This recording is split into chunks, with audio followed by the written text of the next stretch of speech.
अगला अध्याय योग मार्ग के विघ्न, सिद्धि सूचक, उपसर्ग तथा पृथ्वी से लेकर बुद्धि तत्व पर्यंत ऐश्वर्य गुणों का वर्णन।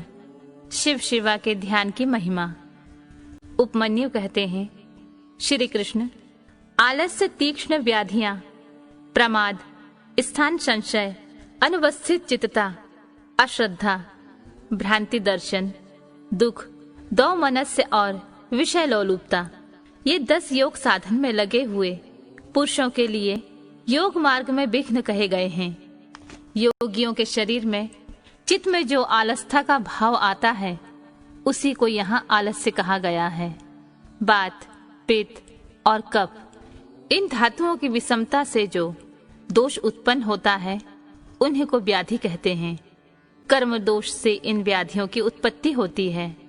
असावधानी के कारण योग के साधनों का न हो पाना प्रमाद है। यह है या नहीं है, इस प्रकार उभय कोटि से आक्रांत हुए ज्ञान का नाम स्थान संशय है। मन में कहीं स्थिरता न होना ही अनवस्थित चित्तता, चित्त की अस्थिरता है।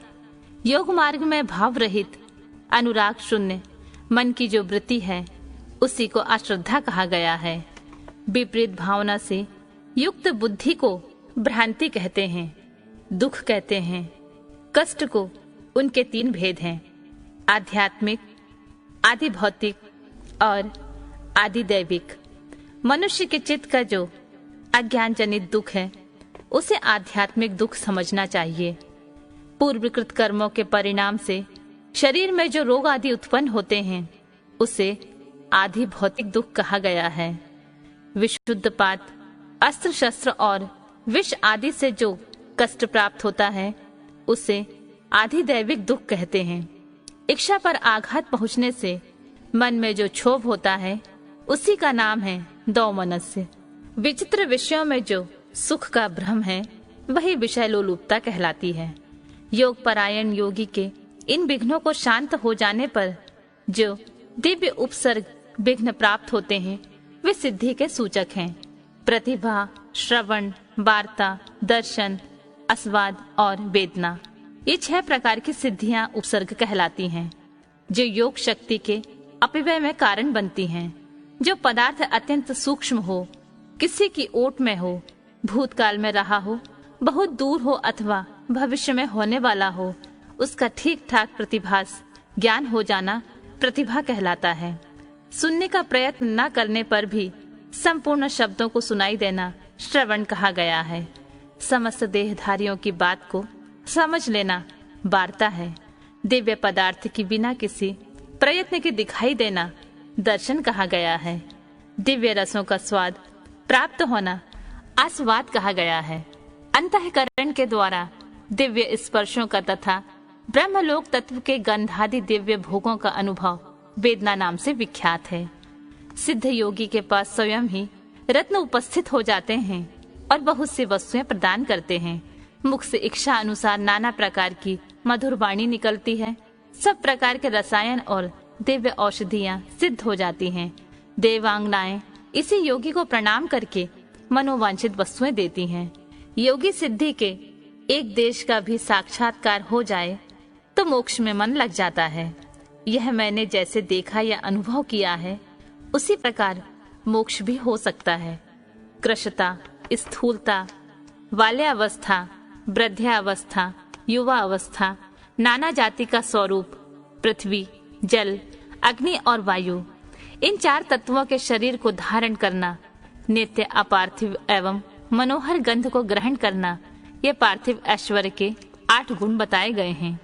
जल में निवास करना, पृथ्वी पर जल का निकल आना, इच्छा करते ही बिना किसी आतुरता के स्वयं समुद्र को भी पी जाने में समर्थ होना, इस संसार में जहाँ चाहे वहीं जल का दर्शन होना, घड़ा आदि के बिना हाथ में ही जल राशि को धारण करना, जिस विरस वस्तु को खाने की इच्छा हो उसका तत्काल सरस हो जाना, जल, तेज और वायु, इन 3 तत्वों के शरीर को धारण करना तथा देह का फोड़े फुंसी और घाव आदि से रहित होना, पार्थिव ऐश्वर्य के 8 गुणों को मिलाकर ये 16 जलीय ऐश्वर्य के अद्भुत गुण हैं। शरीर से अग्नि को प्रकट करना, अग्नि के ताप से जलने का भय दूर हो जाना। यदि इच्छा हो तो बिना किसी प्रयत्न के इस जगत को जलाकर भस्म देने की शक्ति होना, पानी के ऊपर अग्नि को स्थापित कर देना, हाथ में आग धारण करना, सृष्टि को जलाकर फिर ज्यों का त्यों कर देने की क्षमता का होना, मुख में ही अन्य आदि को पचा लेना तथा तेज और वायु दो ही तत्वों से शरीर को रच लेना। ये 8 गुण जलीय ऐश्वर्य के उपयुक्त 16 गुणों के साथ 24 होते हैं। ये 24 तेजस ऐश्वर्य के गुण कहे गए हैं।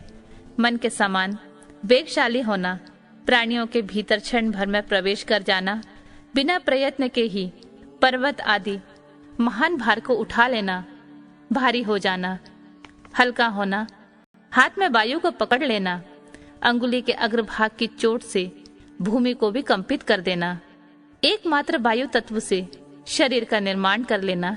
ये 8 गुण तेजस ऐश्वर्य के 24 गुण के साथ 32 हो जाते हैं। विद्वान ने वायु संबंधी ऐश्वर्य के ये 32 गुण स्वीकार किए हैं। शरीर की छाया का ना होना, इंद्रियों का दिखाई ना देना, आकाश में इच्छा अनुसार विचरण करना, इंद्रियों के संपूर्ण विषयों का समन्वय होना, आकाश को लांघना, अपने शरीर में उसका निवेश करना, आकाश को पिंड की भांति ठोस बना देना और निराकार होना। ये 8 गुण अग्नि के 32 गुणों से मिलकर 40 होते हैं। ये 40 ही वायु संबंधी ऐश्वर्य के गुण हैं। यही संपूर्ण इंद्रियों का ऐश्वर्य है। इसी को येंद्र अथवा आंबर, आकाश संबंधी ऐश्वर्य भी कहते हैं। इच्छा अनुसार सभी वस्तुओं की उपलब्धि, जहाँ चाहे वहां निकल जाना, सबको अभिभूत कर लेना, संपूर्ण गुहा अर्थ का दर्शन होना, कर्म के अनुरूप निर्माण करना, सबको वश में कर लेना, सदा प्रिय वस्तु का ही दर्शन होना और एक ही स्थान से संपूर्ण संसार का दिखाई देना। ये 8 गुण पूर्वोक्त इंद्रिय संबंधी ऐश्वर्य गुणों से मिलकर 48 होते हैं। चांद्रमस ऐश्वर्य इन 48 गुणों से युक्त कहा गया है। यह पहले के ऐश्वर्य से अधिक गुण वाला है। इसे मानस ऐश्वर्य भी कहते हैं। छेदना, पीटना, बांधना, खोलना, संसार के वश में रहने वाले समस्त प्राणियों को ग्रहण करना, सबको प्रसन्न रखना, पाना, मृत्यु को जीतना और काल पर विजय पाना, ये सब अहंकार संबंधी ऐश्वर्य के अंतर्गत हैं। अहंकारिक ऐश्वर्य को ही प्रजापत्य भी कहते हैं। चांद्रमस ऐश्वर्य के गुणों के साथ इसके 8 गुण मिलकर 56 होते हैं। महान अभिमानिक ऐश्वर्य के ये 56 गुण हैं। संकल्प मात्र से सृष्टि रचना करना, पालन करना, संहार करना, सबके ऊपर अपना अधिकार स्थापित करना, प्राणियों के चित्त को प्रेरित करना, सबसे अनुपम होना, इस जगत से पृथक नए संसार की रचना कर लेना तथा शुभ को अशुभ और अशुभ को शुभ कर देना, यह बौद्ध ऐश्वर्य है। प्रजापत्य ऐश्वर्य के गुणों को मिलाकर इसके 64 गुण होते हैं। इस बौद्ध ऐश्वर्य को ही बाह्य ऐश्वर्य भी कहते हैं। इससे उत्कृष्ट है गौण ऐश्वर्य, जिसे प्राकृत भी कहते हैं। उसी का नाम वैष्णव ऐश्वर्य है। तीनों लोकों का पालन उसी के अंतर्गत है। उस संपूर्ण वैष्णव पद को ना तो ब्रह्मा कह सकते हैं और न किसी दूसरे का ही उसका पूर्णतः वर्णन कर सकते हैं। उसी को पौरुष पद भी कहते हैं। गौण और पौरुष पद से उत्कृष्ट गणपति पद है। उसी को ईश्वर पद भी कहते हैं। उस पद का किंचित ज्ञान श्री विष्णु को है, दूसरे लोग उसे नहीं जान सकते। ये सारी विज्ञान सिद्धियां औपसर्गिक हैं। इन्हें परम वैराग्य द्वारा प्रयत्न पूर्वक रोकना चाहिए। इन अशुद्ध प्रतिभासिक गुणों में जिसका चित्त आसक्त हो, उसे संपूर्ण कामनाओं को पूर्ण करने वाला निर्भय परम ऐश्वर्य नहीं सिद्ध होता।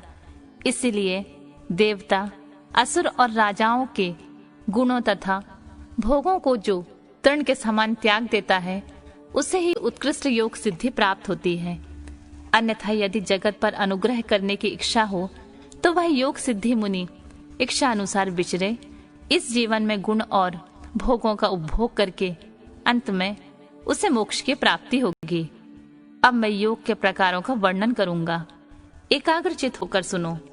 शुभ काल हो, शुभ देश हो, भगवान शिव का क्षेत्र आदि हो, एकांत स्थान हो, जीव जंतु ना रहते हो, कोलाहल ना होता हो और किसी बाधा की संभावना ना हो, ऐसे स्थान में लिपि पुती सुंदर भूमि को गंध और धूप आदि से सुवासित करके वहां फूल बिखेर दें।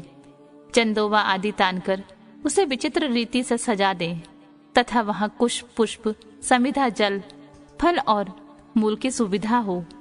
फिर जहां योग का अभ्यास करें, अग्नि के निकट, जल के समीप और सूखे पत्तों के ढेर पर योगाभ्यास नहीं करना चाहिए। जहां डांस और मच्छर भरे हों, सांप और हिंसक जंतुओं की अधिकता हो, दुष्ट पशु निवास करते हों, भय की संभावना हो तथा जो दुष्टों से घिरा हुआ हो, ऐसे स्थान में भी योगाभ्यास नहीं करना चाहिए। शमशान में, चैत्य वृक्ष के नीचे, बाबी के निकट, जीर्ण शीर्ण घरों में, चौराहे पर, नदी नद और समुद्र के तट पर, गली या सड़क के बीच में, उजड़े हुए उद्यान में, गोष्ठ में आदि में, अनिष्टकारी और निंदित स्थान में भी योगा अभ्यास ना करें।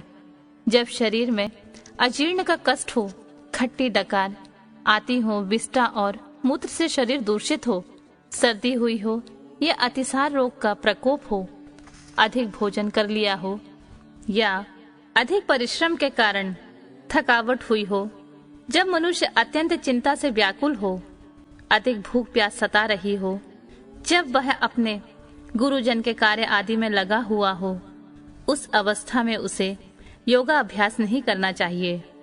जिसके आहार विहार उचित एवं परिमित हो, जो कर्मों में यथा योग समुचित चेष्टा करता हो तथा जो उचित समय से सोता और जागता हो एवं सर्वथा आयास रहित हो, उसी को योगा अभ्यास में तत्पर होना चाहिए। आसन मुलायम, सुंदर, विस्तृत, सब ओर से बराबर और पवित्र होना चाहिए। पद्यासन और स्वस्तिक आसन आदि जो वैदिक आसन हैं, उन पर भी अभ्यास करना चाहिए।